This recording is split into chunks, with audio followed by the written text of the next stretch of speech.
Welcome to the Once Upon an Island podcast. My name is Wesley, and today I'm joined by Mary. And I'm Our looking cat. forward to talking about this one more so than 39. 39, predictable, blah. Right, I'm glad we moved on from that because we have a much more interesting season on the horizon. Well, it should be. Should be, absolutely. Of course, we're talking about season 40, Winners at War. We were shown a brief 2-minute preview last night of it, and we're not going to dive too deep. We're not going to dive too deep into what we expect from the season, but we do want to talk about that preview and just give some brief thoughts here. But I'm going to have a more in-depth podcast about that in the next few weeks, so look out for that. But right away, first thing we're told, all winners coming back to play competed against each other, 20 of them. What do you think, Mary? I think it's never been done before, and it should be very interesting. Wow, thanks, Wikipedia. What did you actually think? Like, are you excited Well, I mean, I've for it, known or- about it for a while, so it wasn't a surprise, obviously. Well, yeah, I know. Yeah, it's true. I told her months ago this is happening, but Months and months. months We've ago. talked about it a few times since Sure. then. So, yeah, I mean, I'm excited about it. I think it should be really interesting because it's going to be really, strategy is going to have to be completely different, I think, for this since everyone is a winner. So, And you know what? In previous seasons, when there's a winner, usually they get targeted. Most egregious being in All Stars, where there's like, okay, we gotta get all winners out first, and then we'll duke it out. But and this time, of course nobody can aim HR because they are a winner, so they have to find another reason, like maybe how they won. But I think right out the gate, the first target is going to be Sandra. yeah. Sandra's won twice, and that makes her the only one there who has anything different about her. She's the only one that's won twice, right? Yes, yeah. Until the end of this season, where somebody either wins a second time or Sandra wins the third time.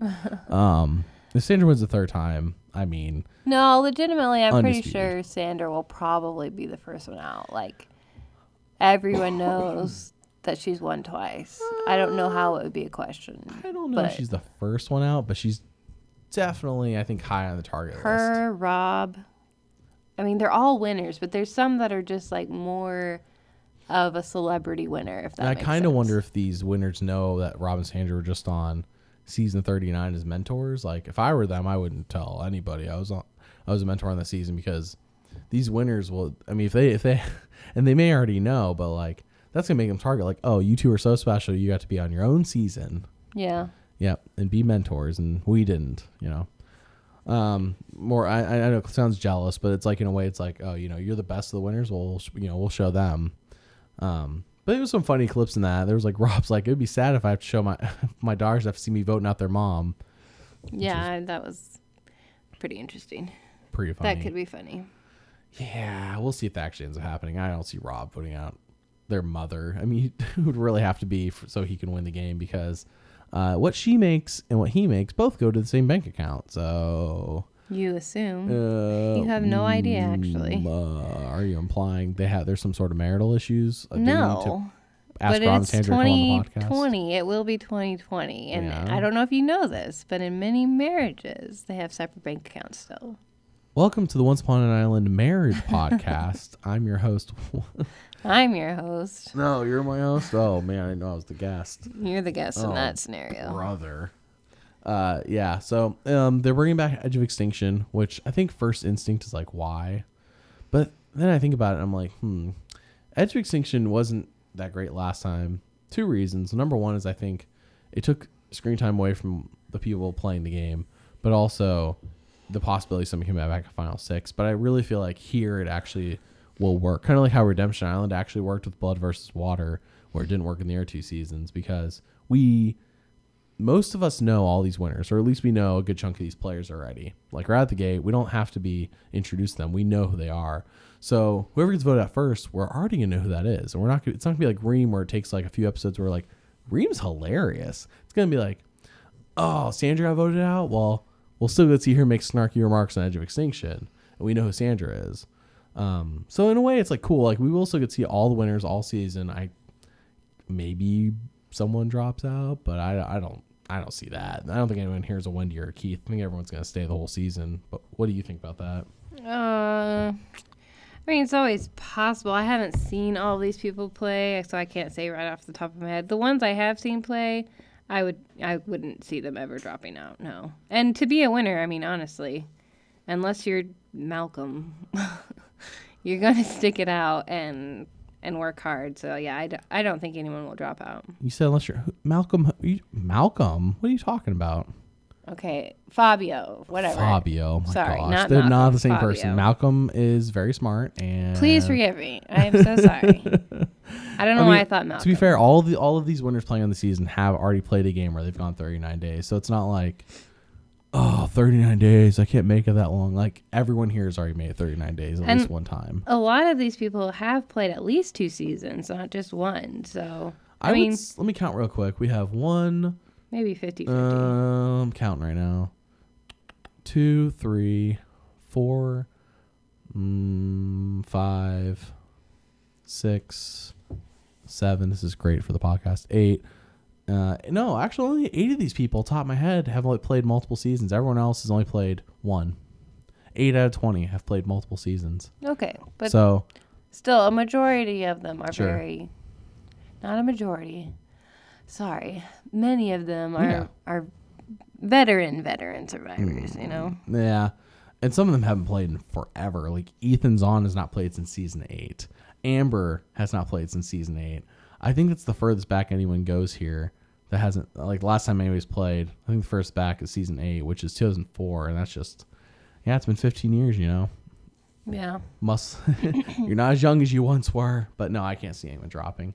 And then they also teased these fire tokens. Watching the preview a couple times, looks like they get it like maybe a bag of tokens. I'm not sure when or where. I'm hoping not on Edge of Extinction. I'm hoping they just hand them at the beginning of the game. And it looked like they're going to get like some sort of advantage menus or some sort of menus maybe along the way where they can buy things with these tokens. At first, I'm like, why? But then I realized if everyone knows that everyone has tokens, this could become like bargaining chips for like loyalty or alliances or whatever, you know? It could be very interesting in the dynamics of the social game. What do you think? Yeah, I was imagining that they like won them at a reward somehow. So I don't know. That is possible. You're right. They could start with none and then win them at rewards. But either way, like, you know, if your tribe wins reward, every player gets 5 tokens or whatever Everyone it gets is. a little bag It of still tokens. could be. I'm assuming bargaining chips. You could trade them, whatever. But yeah, I mean, it's another element to the game that could be really cool. So hopefully they execute that. So properly. Sandra immediately gets first off, she should get double the tokens. I'm just kidding. No, Sandra played on Pearl Islands, which is a piratey season. That's what first thing I thought of when I saw tokens. I'm like, oh, it's like pirates with the gold and the treasure, and it's like Sandra has the advantage here. She played on a pirate season. Oh my gosh. Sandra, she can get loud too, you know. Just to let you know.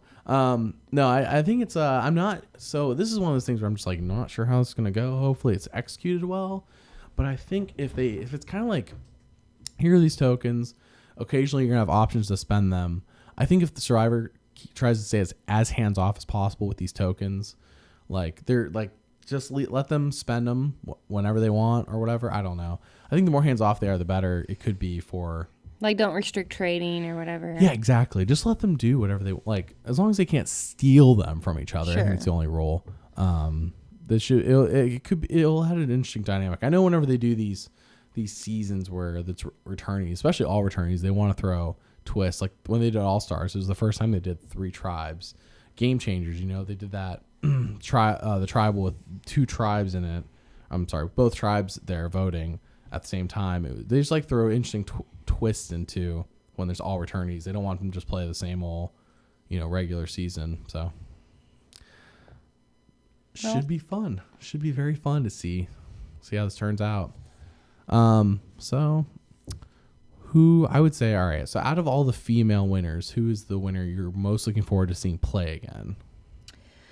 Well, like I said, I always like Sandra. I think she's just fun to watch. Other than Sandra, the only other female winners I've personally watched are Sarah, Sophie, Denise, Kim, Michelle. Kim, and Michelle. You saw Natalie play, but you never actually finished San Juan del Sur, you heathen. I do like Natalie a lot. She was the other girl I was thinking about. Yeah, you didn't see her win though. You saw half the season. But I did like her. I think she has a fun personality. I think she's smart and people like her a lot. So I think one of the big things about this one is not to be seen as a big threat and to be likable. And I think Natalie has that going for her. Like, she's no Sandra. I think what will be most important, I agree with you. I think what's going to be most important when going into the season, of course, these winners have to know each other. So they have outside of the game experienced each other. But Sure. I think part of what's going to be considered is how did they win when they played. So like Michelle Fitzgerald won, but like Aubrey was like the one with taking all the spotlight when they played. So like Michelle is kind of like a mystery in terms of her game. Like even when I rewatched her season, I'm like I get it in a way. Like she had a good social game, but she wasn't like a flashy winner. When you jump over to someone like Kim, who dominated her season, it was social, but she dominated her season. Yeah. Kim's win was as predictable as Tommy's. Tommy's was predictable. I don't think he controlled to the same level as Kim, but man, like Kim controlled her season. So I think that's just like generally known. So I'm most looking forward. I would say, I want to say Kim. I'm not sure how flashy Kim will be as a player. I think if I had to pick who I think is the most flashy of these players, probably be Sarah or Parvati. But I don't know. Parvati is Out of really the good. females. I just feel like people will see her as a threat early on. Yeah, you've seen Parvati play. You just didn't see her win. You saw her play in Heroes vs. Right. Villains. Yeah, her and Russell, their little Russell mance. It wasn't even a Russell. Parvati was just stringing him along. Anyways, so yeah, that's the females, and then the winner and the males. We have. Sorry, I don't think I even mentioned all the females were. We have Amber, Danny Boatwright, Denise Stapley, Kim Spradlin, Michelle Fitzgerald, Natalie Anderson, Parvati Shallow, Sandra Diaz-Twine, Sarah Lucina, and Sophie Clark. In the males, we have Adam Klein, Bendry Bergen, Ethan Zahn, Jeremy Collins, Nick Wilson, Rob Mariano, Tony Vlachos, Tyson Apostle, Wendell Holland, and Yul Kwan. Out of all these people, the only one I don't have a good memory of watching them play was Yul, actually. Yul and Danny are the two I don't really remember. I haven't rewatched their seasons yet, but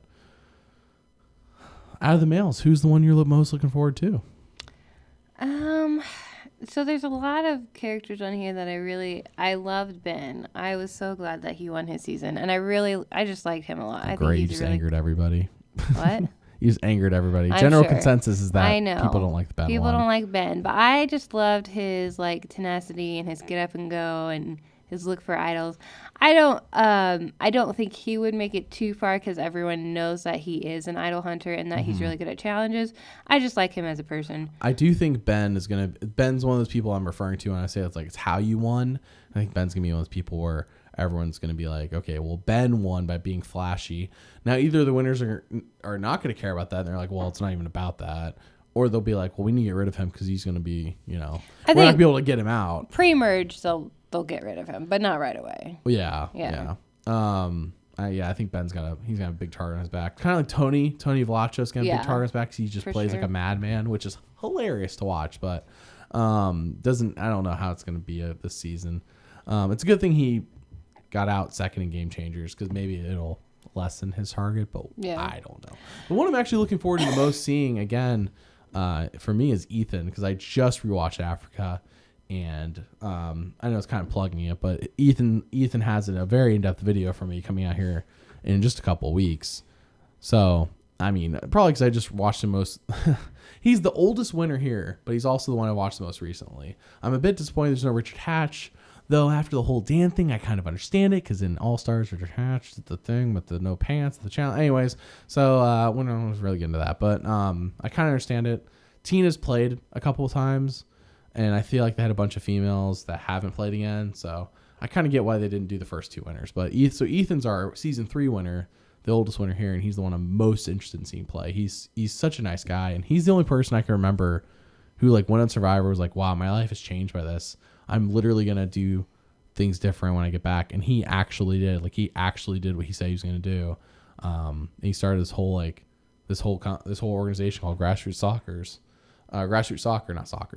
Soccer, from his experience in Africa. Probably using his money from Africa. He was a professional soccer player, so I'm sure he had that as well. But yeah, I most look forward to seeing Ethan play again.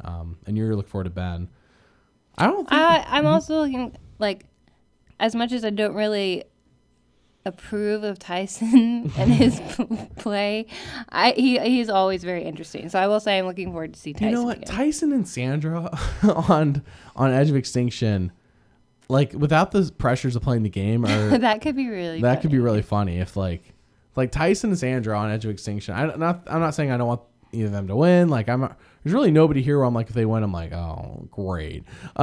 Except for maybe Michelle. No, I was gonna say Amber actually. Oh. I really do. I mean, I haven't rewatched All Stars in a while, but I really do think that's personal opinion. I really think Rob's the one who did all the work there, and Amber just let him do all the work. But that's discussion for a different time. There's nobody really here. I'm like, oh, if they won, I'd be like, oh well, because if you win this season, you really have to like nobody's gonna come in from Edge of Extinction at 6 and get a free pass like Chris did. Probably not. No, I don't. All these people have seen Edge of Extinction before they went out there. Edge of Extinction aired. They saw the finale. They saw Chris come in at 6 from Edge and win. And everyone's like, we were so dumb. We had no idea that sitting on the island with the jury would pay dividends. We thought people would not like that. So I think anyone because 2 people have to come back in from Edge. One person has to come in at the merge, and one person has to come in at 6. And I think immediately, like if they're not going to get free passes like Rick and Chris did, I think they're going to get targeted immediately.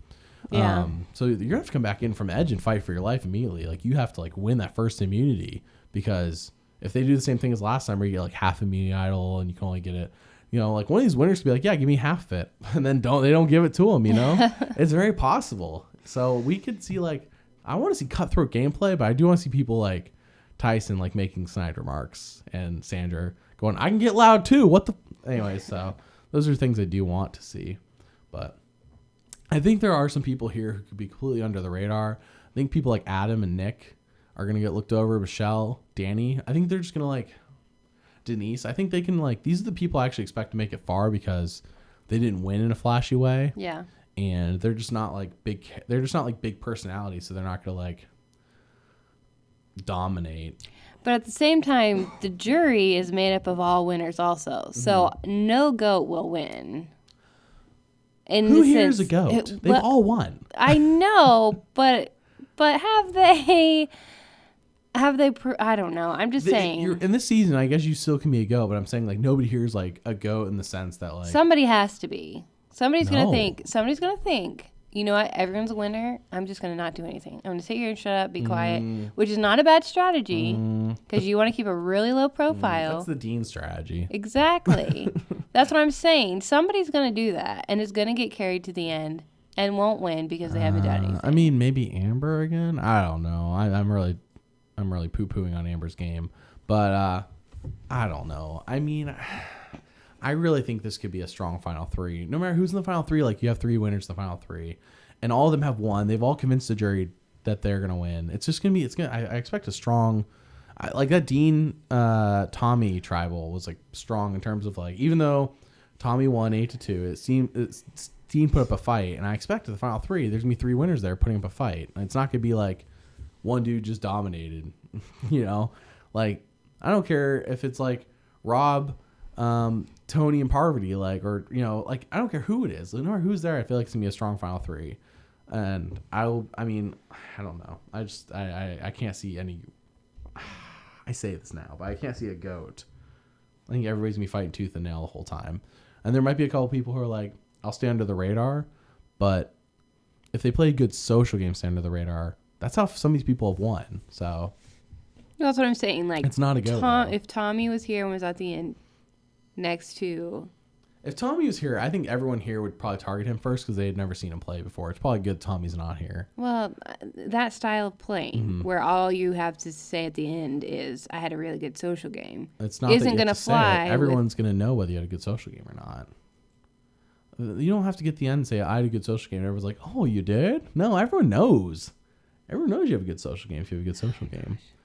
What are you saying? I'm saying that the winner of all winners at war, cannot be someone who only can say, I had a good social game. That's all they have going for them, like Tommy. That's all I'm saying. They're going to have a resume. But at the same time, everyone with a really long, really good resume like Rob and Sandra should be voted out first. I think we have to agree to disagree on this one. I think a good social game could be all you need to win this season.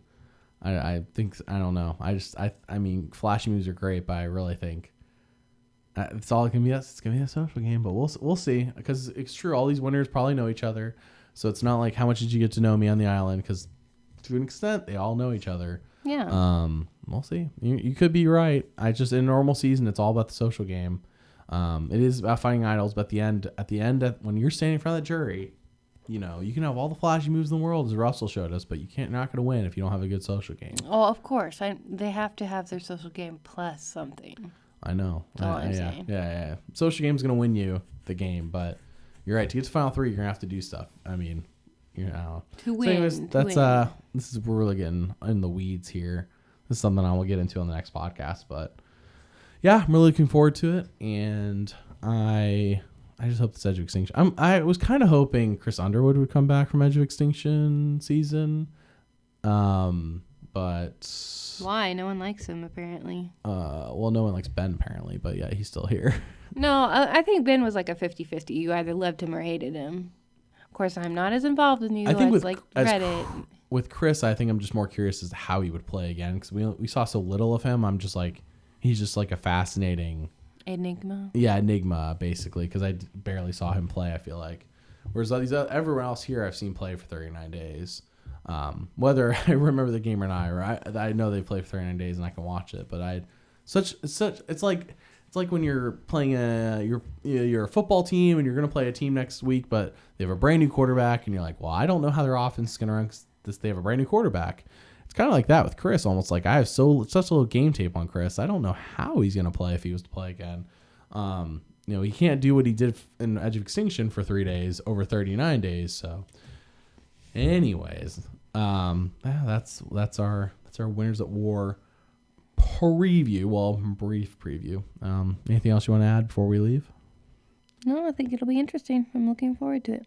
Okay. All right. Well, thanks everyone for listening, and we'll see you next time. Bye.